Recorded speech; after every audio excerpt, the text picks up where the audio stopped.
So the 200-inch, if you've ever visited it, and if you are ever contemplating a trip to California, it's well worth a visit, was the brainchild of this guy, George Ellery Hale.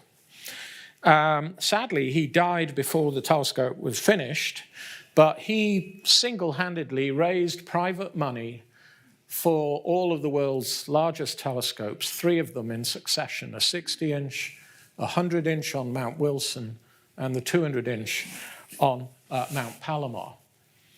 When I was 8 years old, my sister and I had a encyclopedia, and in the encyclopedia was this cutout of an observatory.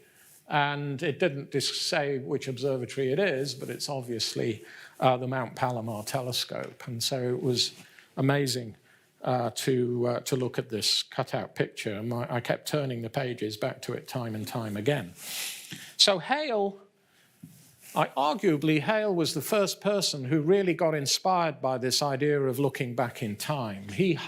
Firstly, he hired Edwin Hubble, whose name graces the Space Telescope.